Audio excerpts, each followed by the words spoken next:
Nuevamente acá, los saludo en el nombre del Señor. Ha sido una semana maravillosa en donde hemos meditado sin duda a través de la palabra de Dios, a través de diferentes circunstancias personales también y en la iglesia, cómo Dios está obrando en el siglo XXI. Y hoy día vamos a hablar sobre la misma carta de Tito. Fue una carta que fue expuesta por casi más o menos un año en nuestra iglesia. Son estos 3 capítulos, pero la maravillosa obra de la gracia del Señor y cómo Dios en medio de situaciones difíciles fue obrando de una forma maravillosa, levantando a siervos que nos van a guiar y con su ejemplo nos van a mostrar la importancia de la gracia de Dios, la importancia de una iglesia que va a responder. Y se recuerdan en la semana pasada que vimos que la gran labor de Tito era corregir lo deficiente. Y no tuvimos el tiempo de ver un panorama completo e histórico de la carta de Tito, pero sí estuvimos viendo que teníamos que tener un carácter, y principalmente ese carácter pastoral, que tiene un sello, que se llama integridad.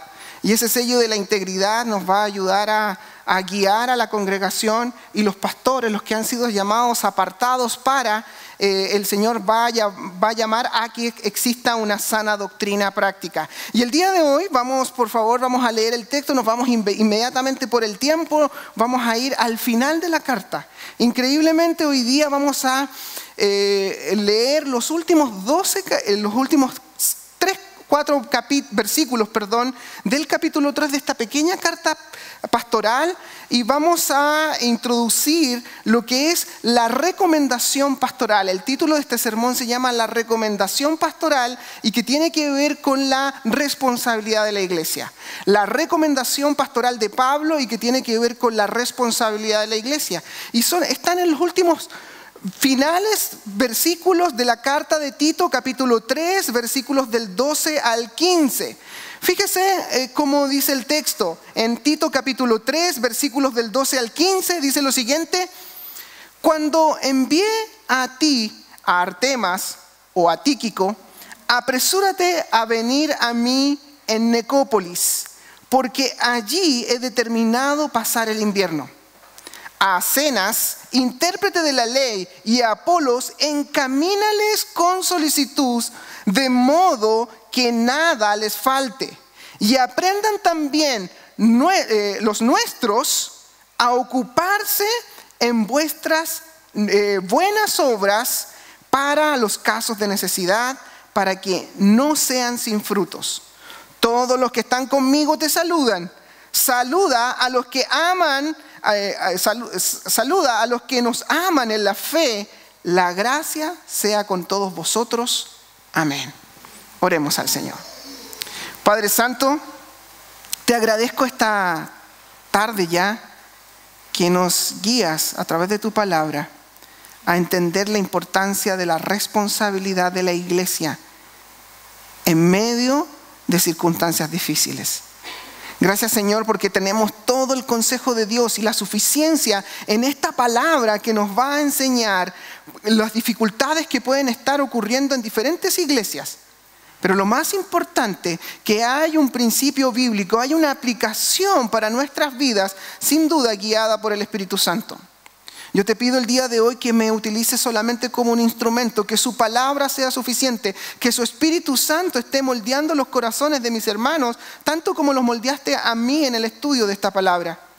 Bendíganos, Señor, y que su Espíritu se mueva fuertemente, y utilízame a mí tan solo como un mesero que lleva el plato a la mesa, no como el ideador de este mensaje, porque sabemos que usted ha ideado este mensaje e inspiró a los santos hombres de Dios para que escribieran lo que tenían que escribir.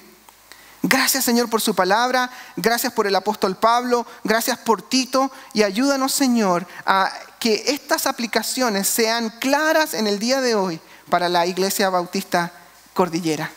Bendiga este tiempo y gracias, Padre, por todo. En el nombre de Jesús oramos. Amén. ¿Por qué predicar de los últimos versículos de una carta? Suena raro, ¿no? Suena raro predicar de un despido, de alguna forma, de alguien que se está despidiendo de un grupo de personas. Es una carta corta, tenemos 3 capítulos, y en los primeros capítulos tenemos la salutación de Pablo hacia la iglesia que está en Creta. Esta iglesia probablemente estaba pasando por dificultades, y estas dificultades eran una confusión teológica. Y más o menos, fíjese en el versículo 10 del capítulo 1 para más o menos entender la introducción a la carta. Y como Pablo quiere corregir lo deficiente. Dice en el capítulo 1, versículo 10, porque hay muchos contumaces, habladores de vanidades y engañadores, mayormente a los de la circuncisión, a los cuales es preciso tapar la boca, que trastornan casas enteras, enseñando por ganancia deshonesta lo que no conviene. Y fíjese lo que dicen de ellos estas personas, falsos maestros de la iglesia en la cual necesitaba circular esta carta. En el versículo 12, uno de ellos, su propio profeta, dijo: los cretenses, siempre mentirosos, malas bestias, glotones ociosos. Este testimonio es verdadero, por tanto, reprenderlos duramente para que sean sanos en la fe. La idea de ser sanos en la fe tiene que ver en el contexto de una iglesia que estaba recibiendo enseñanza de falsos maestros, y estos falsos maestros contumaces, amadores de sí mismos, estaban trastornando las casas enteras, y probablemente los hermanos que tenían calificativos como glotones, ociosos, malas bestias y mentirosos, el apóstol Pablo, con el amor del Señor, guía a Tito para corregir y establecer ancianos en esa ciudad. Y miren lo que dice en el versículo 15 del mismo capítulo 1. Todas las cosas son puras para los puros, mas para los corrompidos e incrédulos nada les es puro, hasta su mente y su conciencia están corrompidas. Profesan conocer a Dios, pero con los hechos lo niegan, siendo abominables, rebeldes, reprobados en cuanto a toda buena obra. Entonces, ¿qué estaba pasando en la iglesia? Habían ancianos probablemente que estaban haciendo lo incorrecto, es decir, pastores, líderes de la iglesia que estaban guiando a la iglesia probablemente con una falta teológica, falta de entendimiento profundo de la palabra de Dios, y necesitaban guiar a la iglesia a la responsabilidad y probablemente a hacer buenas obras. Fíjese el capítulo 2, versículo 1, solamente para entender el contexto. Pero tú habla lo que está de acuerdo con la sana doctrina. Y ahí en adelante comienza a describir a los ancianos, a los jóvenes, a las esposas, a los esposos, a cada uno de los que están presentes en esta iglesia de Creta. Entonces tenemos a la iglesia bautista de Creta con muchos problemas. ¿Y cuáles son los problemas? Ociosos, mentirosos, glotones. Básicamente los cretenses eran malas bestias. Qué terrible que alguien nos califique de esa forma. Pero Pablo, con mucha paciencia, con mucho amor, después de lo que vimos la semana pasada, de establecer ancianos con un carácter bíblico y la integridad, lo que vimos la semana pasada, que este hombre fuera irreprensible, marido de una sola mujer, que tenga hijos creyentes, porque es necesario que este obispo, en estas palabras intercambiables, presbiterios, episcopos y el pastor, tenían que guiar a esta congregación para corregir esto deficiente. Una vez que se corrige, Pablo comienza a mover las piezas del compromiso misionero, guiando a Tito como responsable pastor y haciendo que los hermanos que escucharon este mensaje sean responsables del mensaje y obviamente arrepentirse. El evangelio sigue siendo la única fuente de cambio para una iglesia y una congregación. No son las estrategias, no es el liderazgo, no es una administración común de una empresa. No puedo mezclar una institución teológica con el marketing de una empresa secular. Si nosotros queremos cambiar iglesias de sana doctrina, ahora está de moda decir somos de sana doctrina. Pero fíjese en el contexto de lo que Pablo le dice a Timoteo, lo que es una sana doctrina. La sana doctrina es escuchar el evangelio, escuchar la reprensión, la exhortación y ponerlo en práctica. Si yo tengo dificultades solamente con la teología, habían muchos problemas en este caso, habían serios problemas. Entonces, pero tú háblalo de acuerdo a la sana doctrina. Que los ancianos sean sobrios, hablando de las personas de edad, no los ancianos del liderazgo, que sean serios, prudentes, sanos en la fe, en el amor. Y después de desglosar todo el capítulo 2, al final del capítulo 2 dice lo siguiente. Porque la gracia de Dios, en el capítulo 2, versículo 11, en manera de introducción, la gracia de Dios se ha manifestado para salvación a todos los hombres, enseñándoles que renunciando a la impiedad, a los deseos mundanos, vivamos en este siglo sobria, justa y piadosamente, aguardando la esperanza bienaventurada y la manifestación gloriosa del gran Dios y Salvador Jesucristo. La solución para guiar a una iglesia, para establecer ancianos firmes en la fe y en la integridad, es el evangelio del Señor Jesucristo y todo lo que involucra Versículo 14, quien se dio a sí mismo por nosotros para redimir toda iniquidad y purificar para sí mismo, fíjese, un pueblo propio celoso de buenas obras. Y aquí comienza la responsabilidad de la iglesia. Una vez que se corrige el liderazgo, una vez que se exhorta al cambio a la congregación con palabras claves, específicas, directas, pero con amor, comienza la respuesta de la iglesia al sometimiento, no al liderazgo, no al pastor, sino a nuestro Señor Jesucristo. Con el único objetivo que sea celoso para hacer buenas obras. Mira el versículo 15 del capítulo 2 cómo termina. Esto habla, exhorta, reprende con toda autoridad. Nadie te menosprecie. Una gran labor. Tanto como Pablo a Tito, como Pablo a Timoteo, necesitaba establecer ancianos en la ciudad, necesitaba corregir lo deficiente y de alguna forma con toda autoridad. Una vez que la iglesia recuerda eso, mira lo que dice en el capítulo 3, versículo 1. Recuérdales que se sujeten a los gobernantes y a las autoridades, que obedezcan y estén dispuestos, nuevamente repite, a toda buena obra. A toda buena obra. Mire el versículo 4 del capítulo 3. Pero cuando se manifestó la bondad de Dios, nuestro Salvador, y su amor para los hombres, nos salvó, fíjese de nuevo, no por obras de justicia que nosotros hubiésemos hecho, sino por su misericordia, por el lavamiento de la regeneración y por la renovación del Espíritu Santo, el cual derramó en nosotros abundantemente por Jesucristo nuestro Salvador. Mire, el objetivo, para que, justificados por su gracia, viniésemos a ser herederos conforme a la esperanza de la vida eterna.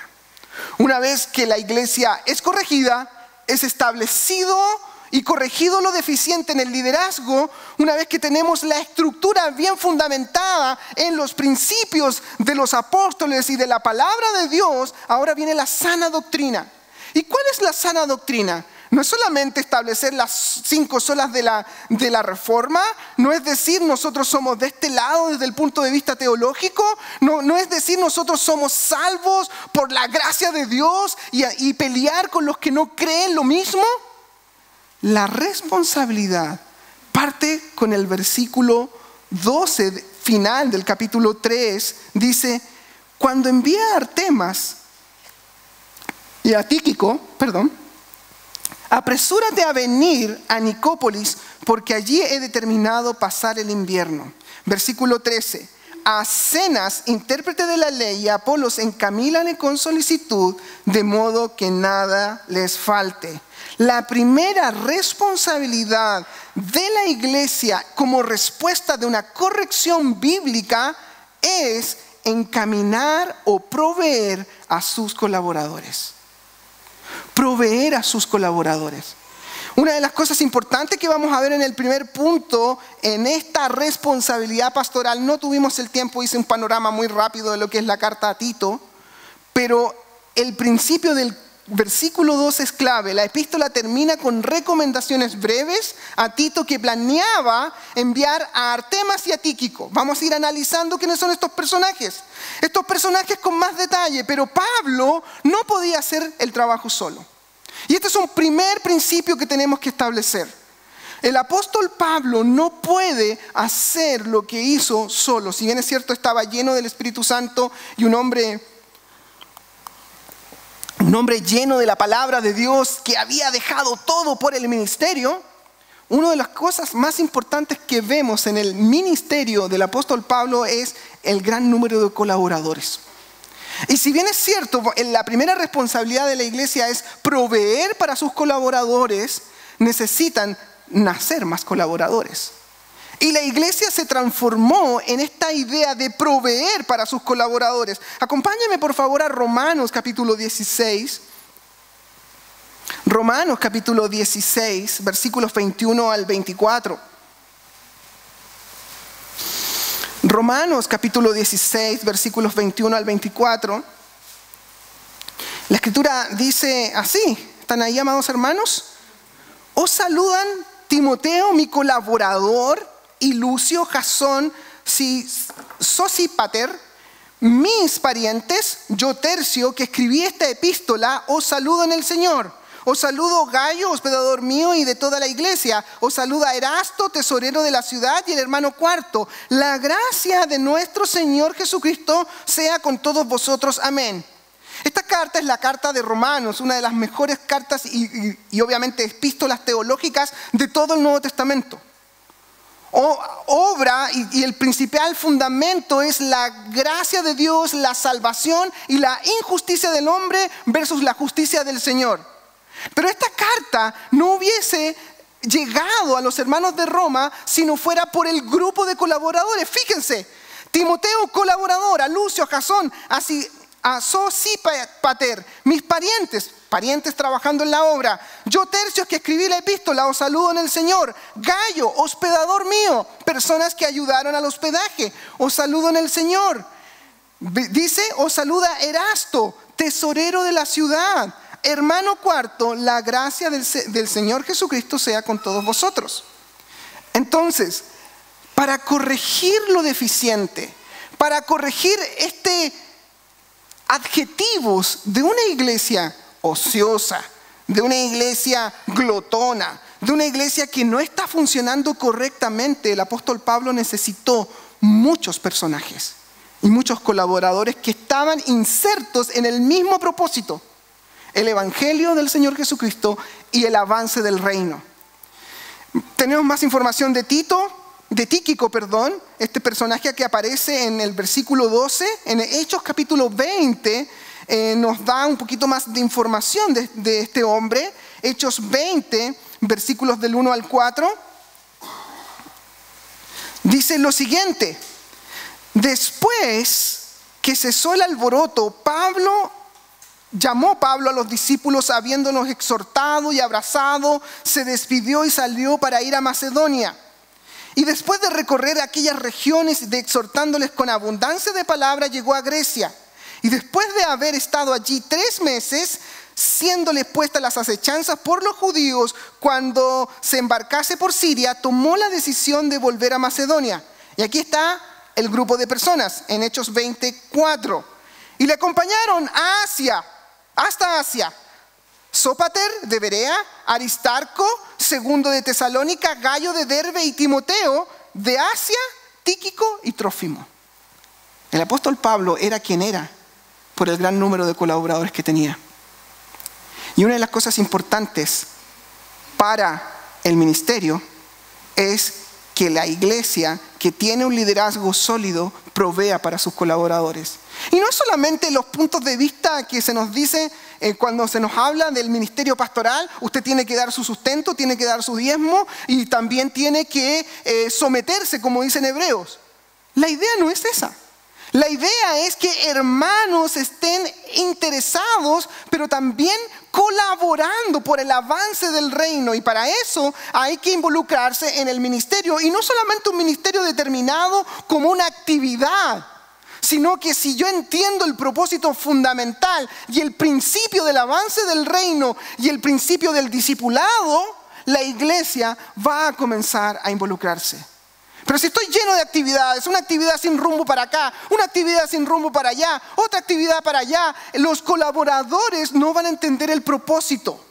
En Efesios 6:21 dice: para que también vosotros sepáis mis asuntos, y lo que hago, todo los hará saber Tíquico, hermano amado y fiel ministro del Señor. Pablo sabía que necesitaba hombres capacitados en el ministerio y fieles. Mire lo que dice en el versículo 22 de Efesios 6:21, el cual envía a vosotros para esto mismo, para que sepáis lo tocante a nosotros y consuele vuestros corazones. ¿Importante o no? Un ministro que estaba involucrado, que estaba colaborando, que estaba en el ministerio y estaba consolando además los corazones de los santos. Yo no voy a proveer solamente para un ministro de alguna forma proveyendo los diezmos y las ofrendas para que me venga a predicar un día domingo solamente. La obra del ministerio tiene primero que todo corregir lo deficiente y posteriormente comenzar a establecer redes de colaboradores que estén claros con el propósito. Y Pablo lo hizo: 1, 2, 3, 4, 5 colaboradores para que el evangelio avance. Y proveer para los colaboradores es algo importantísimo. En Colosenses, acompáñenme por favor a capítulo 4, versículo 7. Colosenses capítulo 4, versículo 7.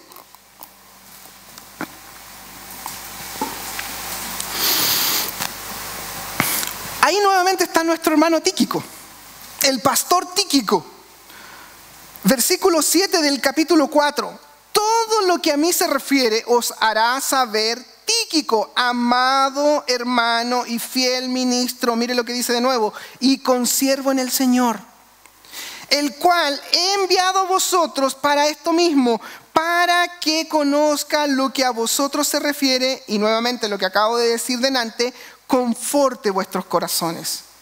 Entonces, este personaje que aparece acá, Artemas o Tíquico, necesita establecer algo importante: la red de colaboradores. Después tenemos otro personaje que nos aparece acá, Artemas.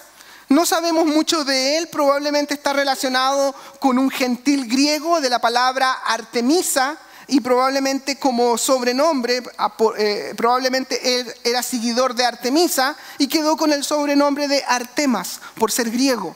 No sabemos mucho de este personaje, pero probablemente se hizo un intercambio. Tito se va a juntar con Pablo en este lugar, Nicópolis, que está cerca de Grecia. Artemas vuelve en reemplazo de Tito, que estaba en Creta, y comienza este intercambio de colaboradores. Y miren lo que dice en el capítulo 3, versículo 12. Envía a ti a Artemas o a Tíquico, apresúrate a venir a mí a Nicópolis, porque he determinado pasar allí el invierno.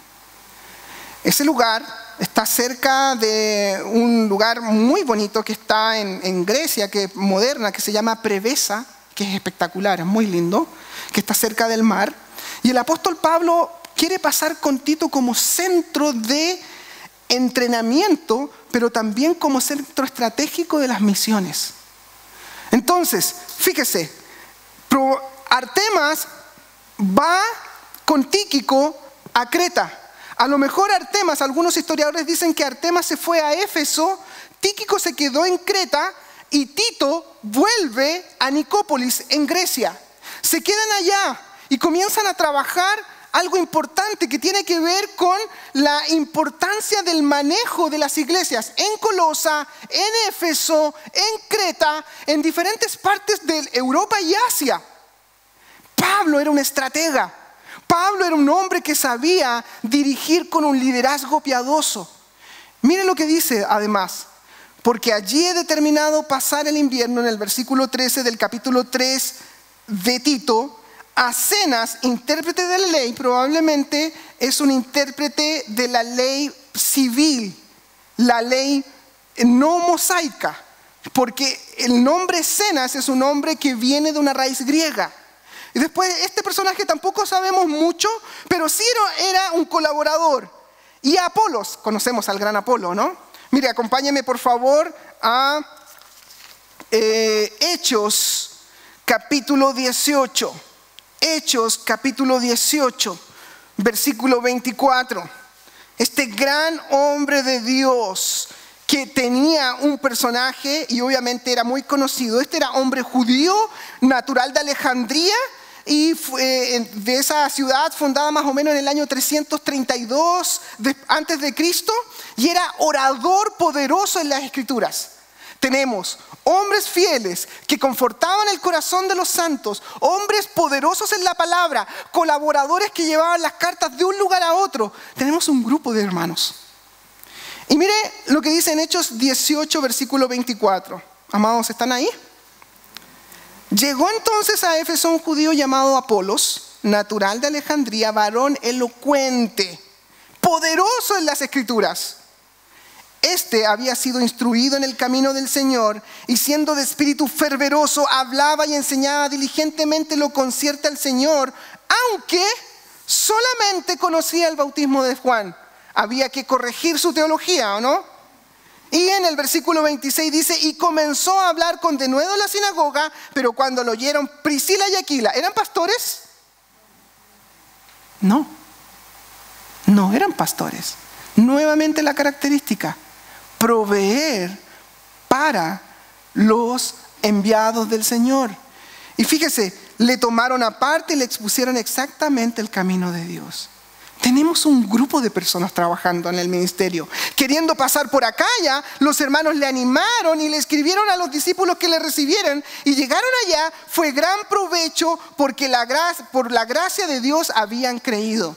Tenemos en el primer siglo, desde Hechos capítulo 2 en adelante, un crecimiento de la obra del Señor, no porque era un grupo solamente establecido, sino que tenían claro el propósito en su mente. Después del año 300 probablemente esto comenzó a cambiar. Hasta el año 1000 llegamos con muchas dificultades, problemas teológicos. Tenemos los primeros problemas teológicos en el año 300. Tenemos a Justino Mártir con diferentes problemas teológicos. Tenemos dificultades en la iglesia, los problemas de eclesiología. Tenemos problemas de doctrina, de la doctrina de Cristo. Tenemos problemas de la salvación. Y llegamos al 1500, a la Reforma, en donde habían cegado los ojos de los creyentes y comienzan a redescubrir las Escrituras. En todo ese proceso, en los primeros 300 años, tenemos una iglesia unida. Y los que hemos estado describiendo. ¿Y cuál era el propósito de esta iglesia?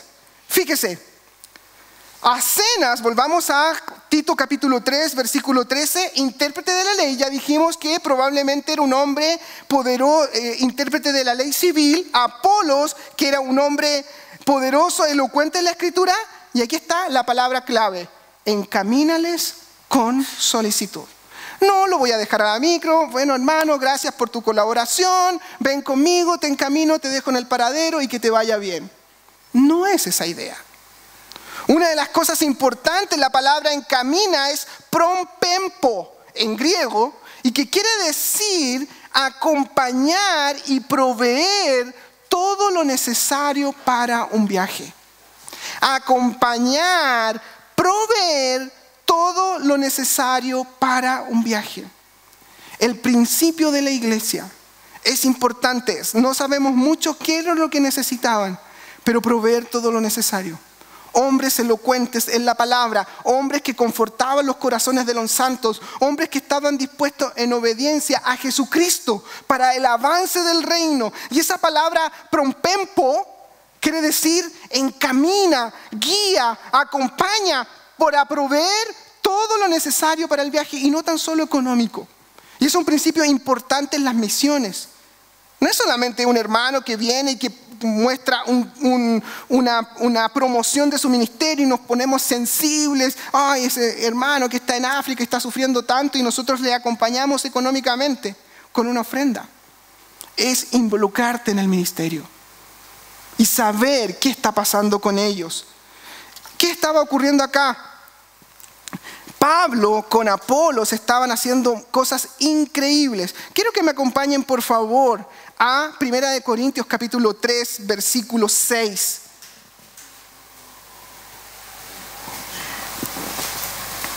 La misma idea. Miren lo que dice Pablo en 1 Corintios 3, versículo 6. Nosotros sabemos lo que estaba pasando con la iglesia en Corintio, ¿no?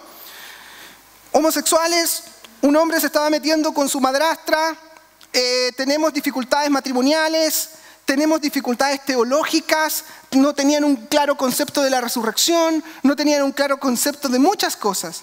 Y mira estos personajes. 1 Corintios 3, 6. Haz todo lo que puedas para ayudar en su viaje a Cenas. El mismo personaje. Experto en las leyes y a Apolo, a fin de que nada les falte. Esa es la idea. Ayudar a la iglesia del Señor para que los que han sido enviados para la expansión del reino y la predicación del ministerio de Jesucristo estén en el mismo sentir, en la misma idea. Pero si un líder no tiene la idea de dónde va, claramente van a ocurrir lo mismo que estaba ocurriendo en la iglesia de Creta, ¿o no? Ociosos, glotones y que no saben lo que hacer. Pero ¿qué pasa en este caso? Pablo en la última recomendación dice, mira estos personajes, Artema, Tíquico, a ti Tito, vuélvete conmigo a Nicópolis, que es el centro de mi estructura para guiar a más personas a las iglesias, encamínales con solicitud de modo que nada les falte. Y ese principio es fundamental. Pablo a la iglesia de Tito quería no tan solo que lo soportaran económicamente. Tito debía ayudar a los hombres en su viaje, pero también no tratar de cargarse la responsabilidad solo. ¿Por qué? Porque había lobos rapaces. Había lobos rapaces. Mire lo que dice en el 10, lo leímos en la introducción. Porque hay aún muchos contumaces, habladores de vanidades, engañadores, mayormente lo de la circuncisión. La tarea que dijimos la semana pasada, es guiar a la congregación, enseñar a la congregación y proteger a la congregación. Y para eso, los colaboradores tenían que tener claro el propósito. Mire lo que dice, además de corregir lo deficiente, defender a la iglesia, porque son glotones y ellos eran incrédulos, nada es puro, su conciencia está corrompida, profesan conocer a Dios, con sus hechos lo niegan, siendo abominables, rebeldes, reprobados en todo lo que es buena obra. La iglesia, cuando la iglesia no crece en buenas obras, es cuando no se estimula en buenas obras. No se estimula. Y claramente muchos de los que están en el liderazgo quieren ellos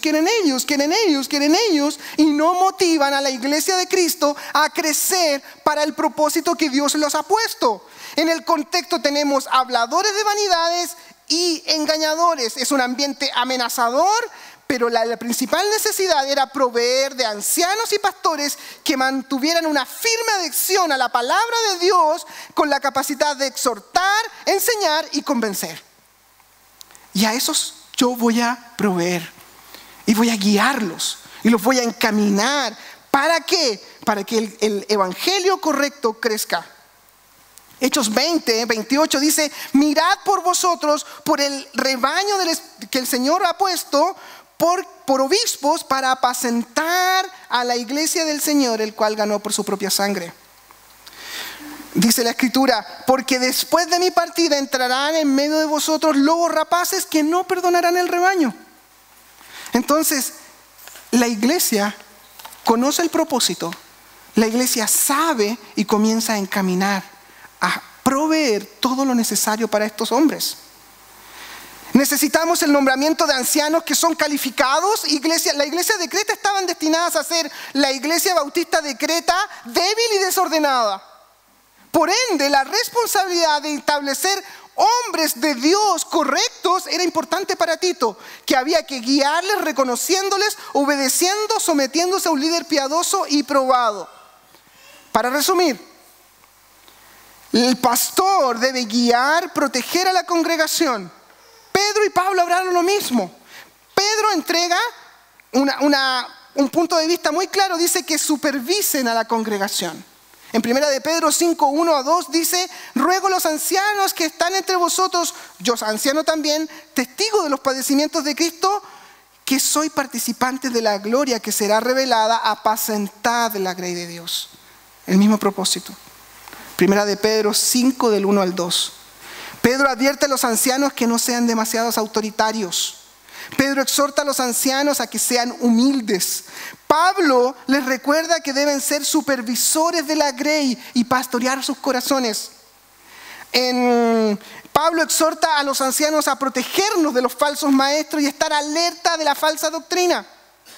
Y la iglesia, cuando no es corregida, no va a entender nada. Por eso entendemos y tenemos muchas iglesias torcidas el día de hoy. Los pastores hacen lo que quieren, predican mala doctrina y las personas siguen y siguen sin entender la profundidad de la palabra de Dios. Pablo les recuerda a los ancianos que deben trabajar arduo para ser generosos con los más necesitados. En Hechos capítulo 20, versículo 35 dice: en todo es enseñado, trabajando así que debes ayudar a los necesitados y recordar las palabras del Señor que dijo: más es bienaventurado dar que recibir. ¿Y cuál es otro principio fundamental para la responsabilidad de la iglesia? Acompáñenme por favor a 1 de Tesalonicenses capítulo 5, versículo 12 en adelante. 1 de Tesalonicenses capítulo 5, versículo 12 en adelante. Os rogamos, ¿están ahí, amados hermanos? Os rogamos, hermanos, que reconozcáis a los que trabajan entre vosotros y os presiden en el Señor y os amonestan. Y que los tengáis de mucha estima por causa de su obra. Tened paz entre vosotros. Un hombre de Dios, hace muchos años atrás, un pastor antiguo, se llama Richard Baxter, dice lo siguiente: si nuestro pueblo está convencido de que le amamos, entonces serán receptivos a nuestra enseñanza. Por tanto, debemos mostrar nuestro amor en una forma práctica. Pero hay que tener cuidado de que nuestro amor no sea egoísta. Ellos deben seguir a Cristo y no a nosotros. No pase por alto sus pecados. La reprensión no es inconsistente con el amor. Dios mismo disciplina a aquellos que ama. Si usted quiere ser su mejor amigo, ayúdeles a pelear contra sus peores enemigos. Este hombre de Dios entendió el ministerio pastoral. Y yo voy a colaborar con estos hombres que son así, con líderes piadosos que quieren guiar y guiar a la congregación para su gloria. Si la congregación no entiende quién es su líder y no se va a sujetar a un líder que no es piadoso, le va a provocar problemas. Pablo dice que la obra de el pastor es noble y hay que reconocerle. La obra del pastor no es un empleado que yo le pago a ese empleado para que haga lo que yo quiero que haga. La palabra de Dios en 1 de Timoteo capítulo 3 versículo 1 dice: palabra fiel es esta, si alguno anhela obispado, buena obra desea. Yo no estoy eligiendo a un empleado para que haga lo que yo quiero que haga.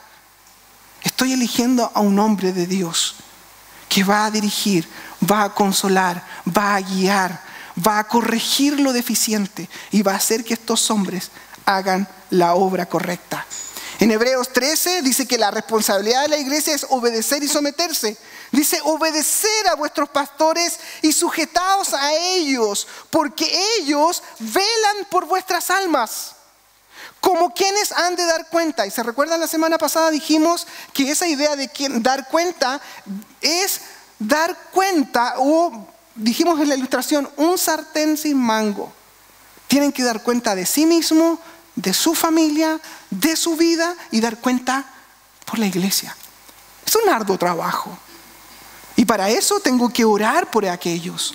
Orar por aquellos que deben primero que todo corregir lo deficiente de sus vidas, luchar con sus propios pecados, luchar con los pecados de su familia, de sus hijos, luchar con los pecados de la congregación. Arduo trabajo, ¿no? No es solamente guiarlos para que le hagan caso. Es un trabajo espiritual muy difícil. Pablo instruye a apoyar, por último, económicamente. Acompáñeme por favor a 1 de Timoteo capítulo 5 versículos 17 y 18, que tiene la misma idea de encaminar y apoyar económicamente a los santos. 1 de Timoteo capítulo 5 versículo 16 al 18. Si algún creyente o alguna creyente tiene viudas, que las mantenga y que no sea agravada la iglesia, a fin de que haya lo suficiente para los que en verdad son viudas. Versículo 17. Los ancianos que gobiernen bien, fíjese la idea, que gobiernen bien, sean tenidos de doble honor, mayormente los que trabajan en predicar y enseñar. Pues la Escritura dice: no pondrás bozal al buey que trilla, y digno es el obrero de su salario. Entonces, Pablo instruye a la iglesia a reconocer, a amar y vivir en paz con los ancianos, para que los que presiden en la obra del Señor estén contentos y hagan la obra con contentamiento. En 1 de Tesalonicenses dice, versículo 5, 13, que os tengáis en mucha estima por amor a su causa, y tened en paz entre vosotros, que rogamos que amonestéis a los ociosos, que alentéis a los de poco ánimo, que sostengáis a los débiles y que seáis pacientes unos con otros. Es un trabajo colaborativo. Es un pastorado mutuo. No es solo un pastor guiando a la congregación, mientras que la congregación comienza a crecer, a crecer, a crecer, y el pastor no tiene abasto. Es un pastor que está atento a las necesidades de sus ovejas, pero también tiene que supervisar, tiene que corregir, tiene que guiar a la sana doctrina. Y la sana doctrina no es solamente conceptos teológicos. La sana doctrina es la teología en práctica. En práctica. Y ya lo vemos en el contexto de Tito capítulo 3.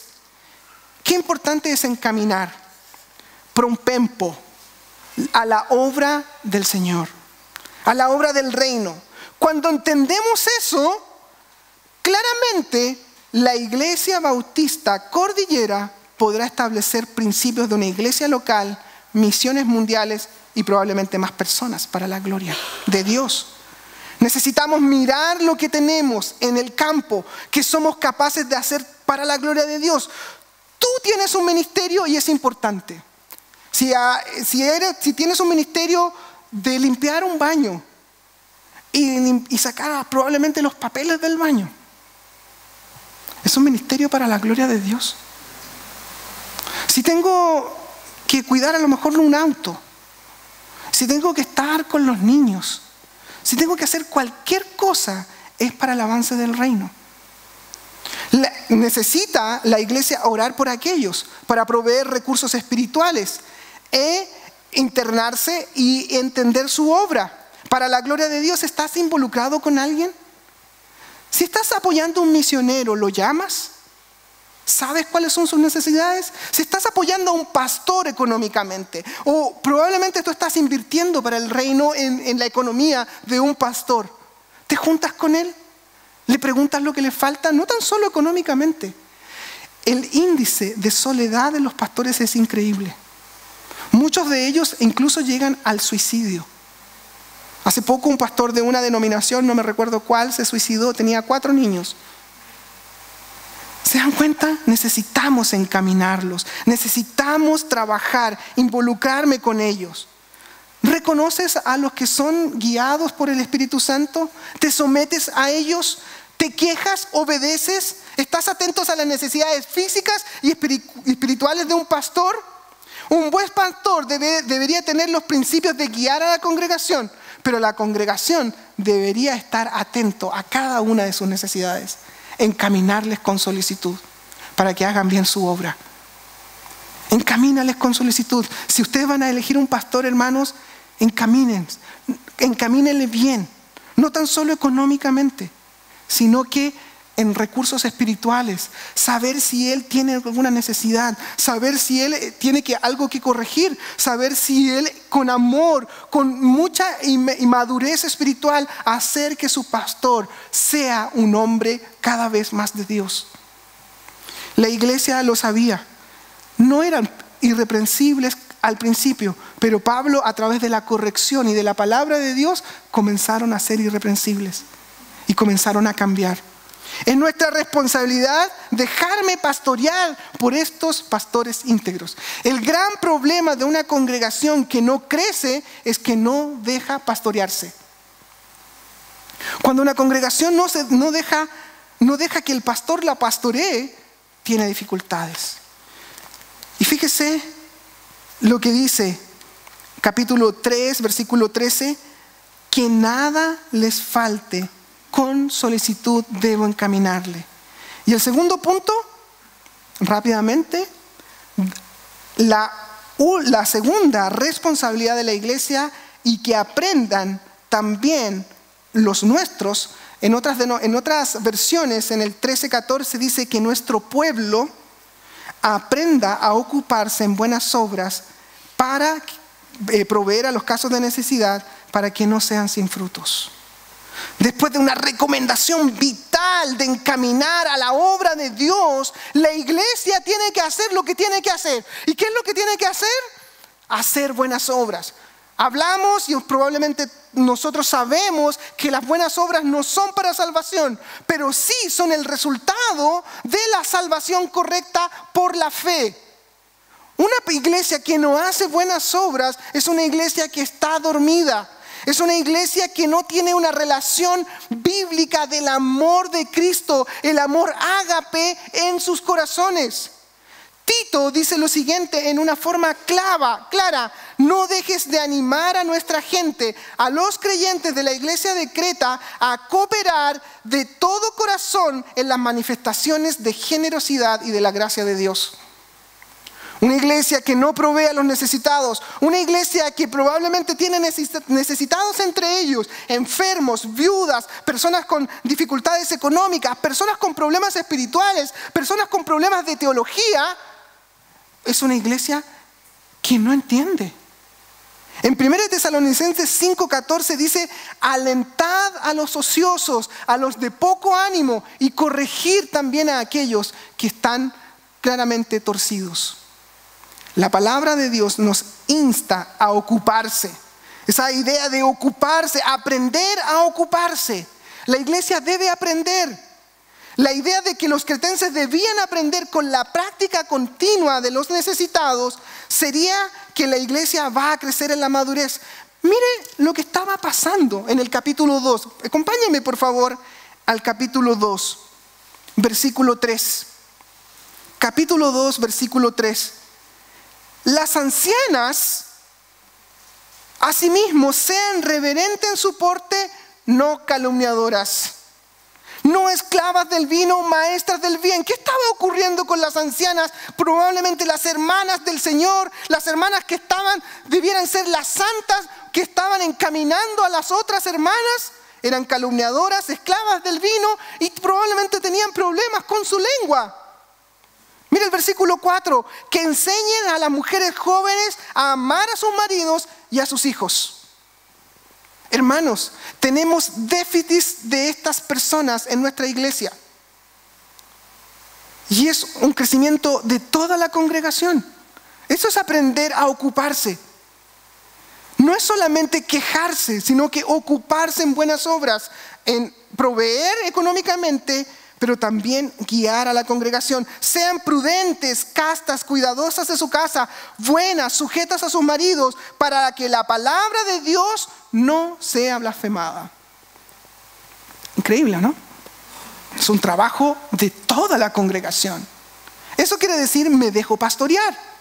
Quiero que Tito corrijas esto. Exhórtale a los jóvenes a que sean prudentes, que no sean imprudentes, presentándote tú como ejemplo de buenas obras, nuevamente, buenas obras en la enseñanza, mostrando integridad y seriedad, un hombre de Dios. Palabra sana e irreprensible, de modo que el adversario se avergüence y no tenga nada malo que decir de vosotros. El adversario va a decir, cuando una iglesia sana de la palabra de Dios, sana en doctrina, va a decir, mira cómo se comportan. Exhorta a los siervos a que se sujeten a sus amos en todo, que no sean resprondones, no defraudando, sino mostrándose fieles en todo, para que en todo, esa palabra adorne, es la palabra que se utiliza, las damas la utilizan como cosmético. Es decir, tomar y adornar mi cara para ser mejor, para verme más bonita. Esa palabra griega cosmético. Mire lo que dice, adorne la doctrina de nuestro Salvador. ¿Cómo están maquillando bíblicamente con buenas obras la iglesia de Dios? ¿Cómo estamos aprendiendo a ocuparme? Me estoy aprendiendo a ocuparme no tan solo en dar limosna, no tan solo en hacer buenas obras para los necesitados, sino que eso comienza con nosotros como iglesia. La idea es que una iglesia con estas características de sana doctrina va a ser una iglesia sana, que están de moda. La sana doctrina por Facebook, teológicamente pelean. No, yo soy de la sana doctrina, yo soy de los fundamentalistas, soy separatista independiente de la iglesia de los últimos tiempos y de aquí y de allá. Pero ¿qué pasa con su práctica? ¿Qué pasa con ellos? ¿Están viviendo lo que la Biblia dice de sana doctrina? Entonces, el buen ejemplo de una comunidad completa es aprender a recibir la palabra de Dios, a animar a los hermanos a ser dadores alegres con generosidad, pero también a corregirse a sí mismo. La segunda carta a los Corintios también habla de la idea de ayudar económicamente. No tenemos el tiempo, no lo vamos a ver, pero esa es la idea de corregir, ministrar a los santos. Si hay personas con necesidad, ahí vamos a estar. Si hay personas que necesitan corregirse, ahí vamos a estar corrigiéndolos con sana doctrina. Dios posee una cantidad infinita de gracia y Dios le da abundancia de esta gracia, del dinero, para ayudar a otros al avance de las obras, pero también tanto espirituales como materiales. Esa es una iglesia que hace todo. Obviamente todo lo suficiente. Fíjese lo que dice en Tito, para que abundéis en toda buena obra para los casos de necesidad, para que no sean sin fruto. Es una buena pregunta, hermanos. ¿Para que no estén sin fruto? El autor de la epístola comprende plenamente que la gracia es la raíz de las acciones nobles. Los que son sin frutos de la salvación probablemente es una iglesia que no va a crecer. Pero los que han sido salvados por gracia van a dar fruto mucho más allá y abundante. Acompáñenme por favor a Mateo 7. A Mateo 7, versículo 15.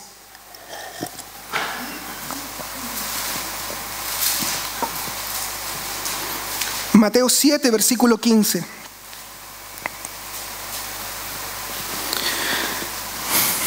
Guardaos de los falsos profetas que vienen a vosotros como vestidos de ovejas, pero por dentro son lobos rapaces. Por sus frutos los conoceréis. ¿Acaso se recogen uvas de los espinos o higos de los abrojos? Así, todo buen árbol da frutos, pero el árbol malo da frutos malos. No puede el buen árbol dar malos frutos, ni el árbol malo dar frutos buenos. Todo árbol que no da buen fruto es cortado y echado en el fuego. Así que por sus frutos los conoceréis. La raíz de la gracia de Dios y de la regeneración del Espíritu Santo que habla en Tito capítulo 2, y la respuesta de eso es buenas obras. Y las buenas obras son espirituales, personales, en todo el contexto, pero también ayudando a los necesitados. A veces iglesias se conocen solo por lo social. Otras iglesias se conocen solo por la hermandad. Es un equilibrio en todo sentido. Y la pregunta es, ¿has dado fruto? ¿Has dado frutos reales de salvación? ¿Estás luchando con algún tipo de estos principios? La Escritura dice, por gracia sois salvos por medio de la fe. Esto no es de vosotros, pues es un don de Dios, no por obras para que nadie se gloríe, porque somos hechura suya, creados en Cristo Jesús para buenas obras, las cuales preparó de antemano para que anduviésemos en ella.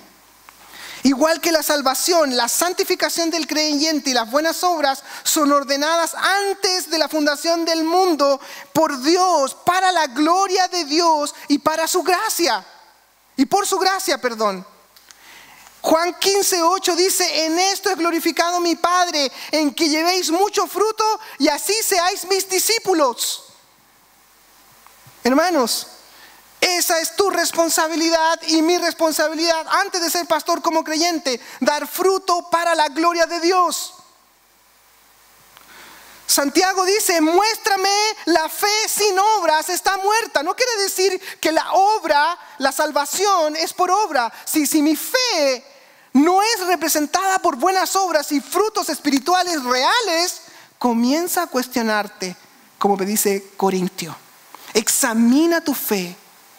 Examina tu fe. ¿Estás controlado por el Espíritu Santo? ¿Has producido frutos para su gloria? La verdadera fe como consecuencia tiene buenas obras. No es para tu gloria, es para Dios. ¿Eres realmente un árbol de fruto abundante o solamente tienes una apariencia de piedad? No queremos producir fariseos, queremos producir hombres y mujeres que adornen cosméticos la doctrina con sus vidas. Con sus vidas. ¿Estás aprendiendo a vivir y servir en la obra de Dios dando buenos frutos? Una buena pregunta. ¿Has dado frutos espirituales últimamente? Es una responsabilidad increíble.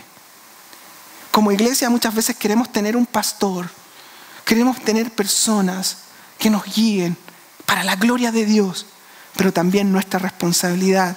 Sin esto nunca nos vamos a someter. Nunca nos vamos a someter, sea cualquier iglesia. En unos días más voy a Perú. No sé si ustedes han conocido al famoso pastor o misionero Paul Washer. Famoso pastor por YouTube y todo lo demás. Él fundó muchas obras en Perú. Y voy a una división de una iglesia. Paul Washer, por hermano. Un pastor, un misionero que estuvo en la selva con todos los hermanos. Y hay divisiones entre ellos. Puedes ir a la iglesia de Piper, de MacArthur o de cualquier pastor conocido. Pero si no existe esto, vas a tener el mismo problema. Frutos espirituales para la gloria de Dios. ¿Y cuál es la idea? Ocuparse en buenas obras en los casos de necesidad para que no seas sin fruto. Y por último, vivir en la gracia. Mire el versículo 15 del capítulo 3 de Tito. Todos los que están conmigo te saludan, todos los colaboradores. Saluda a los que nos aman en la fe. Gracia sea con vosotros, con todos vosotros.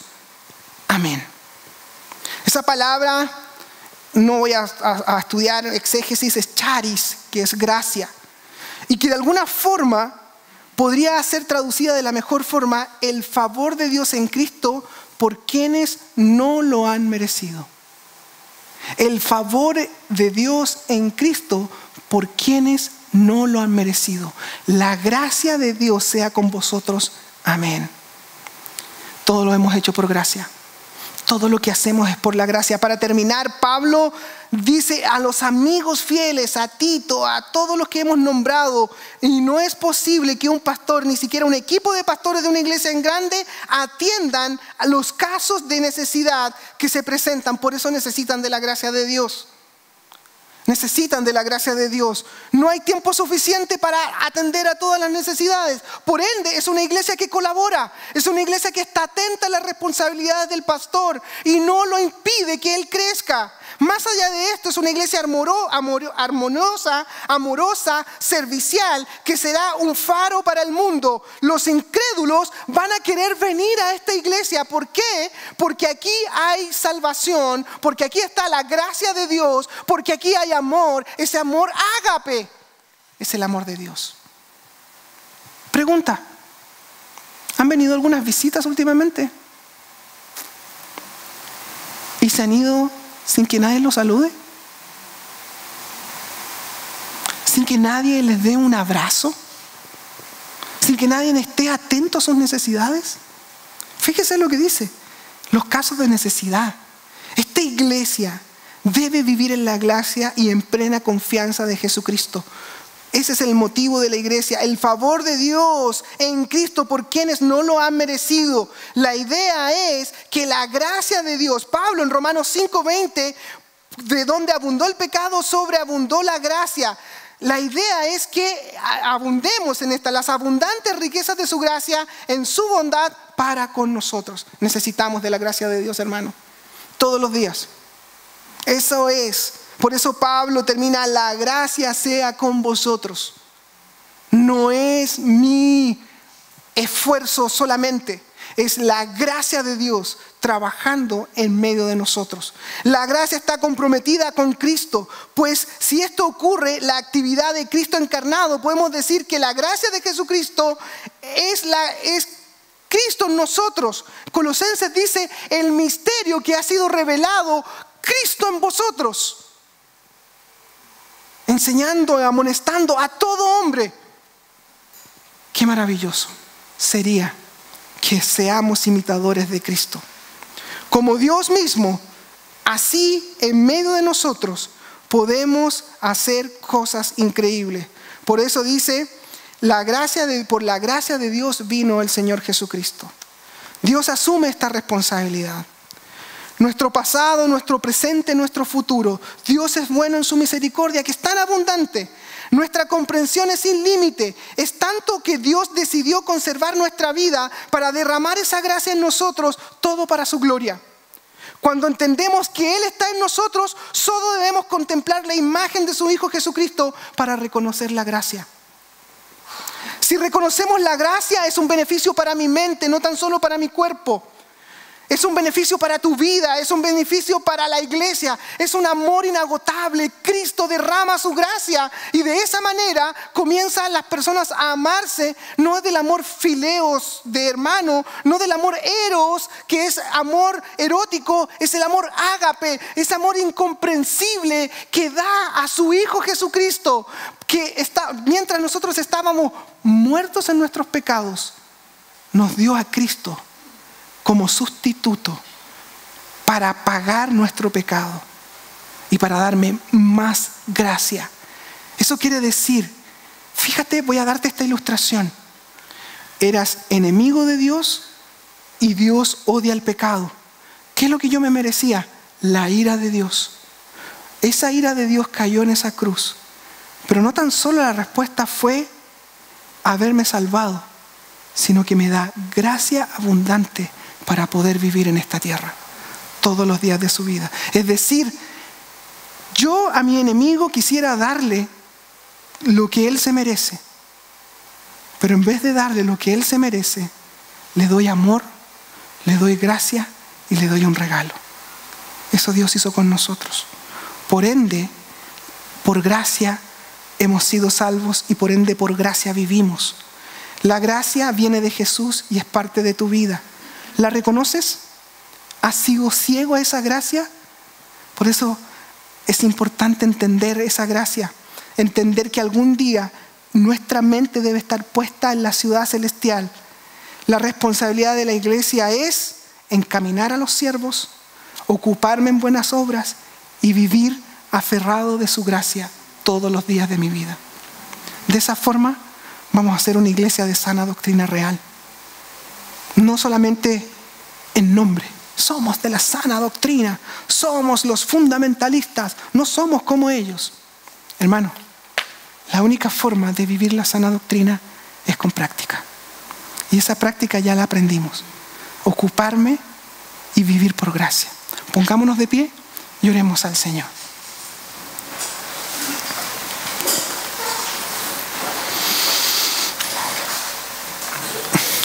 Padre Santo, te damos gracias por tu palabra. Gracias porque nos amaste sin merecernos. Gracias porque derramaste tu amor sin merecernos. Nos perdonaste, Señor. No porque seamos mejores que otros. No porque seamos los mejores intelectuales. Como dice la Escritura, que lo vil del mundo escogió Dios para avergonzar a los sabios de este mundo. Señor, yo sé que aquí hay pueblo tuyo. Y gran pueblo tuyo. Te pido y te ruego desde el fondo de mi corazón de que levantes hombres íntegros, que la iglesia se ocupe de verdad en buenas obras, que se preocupen en su santidad. La palabra iglesia es eclesia, es llamados aparte, los que han sido escogidos para vivir aparte del mundo. Tenga misericordia de esta iglesia. Que la palabra de Dios abunde en abundancia en sus corazones. Que el Espíritu Santo los guíe con sabiduría desde lo alto. Esa sabiduría que involucra el temor real de Dios. Como Proverbios 15:3 dice que Dios está en todo lugar. Todo lo que hacemos, lo que decimos, lo que pensamos, lo que actuamos, esté en nuestra mente y en nuestro corazón. Te pedimos perdón por cada una de nuestras áreas. Te pedimos perdón, Señor, porque no hemos dejado que el Espíritu Santo mueva a esta iglesia como lo hacía en el primer siglo. Te pedimos perdón, Señor, porque hemos despreciado la gracia y la hemos tratado como una gracia barata, una gracia que no costó la sangre de Jesucristo. Enséñanos a vivir por gracia. Enséñanos a mirar a Cristo todos los días de nuestra vida, puestos los ojos en Jesús, autor y consumador de la fe, dejando los pecados atrás y mirando a las glorias venideras. Pónenos un poco de cielo en nuestra mente, Señor, por favor. Enséñanos a vivir con esa esperanza futura, como lo hicieron los hermanos del primer siglo, que soportaron persecuciones, que soportaron torturas y que soportaron vivir en cuevas por amor a Jesucristo. Gracias, Señor, por tu gracia. Bendiga esta iglesia. Gracias, Padre, por tu palabra. Y pido de todo corazón que tú los guíes con su Espíritu Santo. En el nombre de Jesús oramos. Amén. Que Dios los bendiga. Tomen asiento, amados hermanos.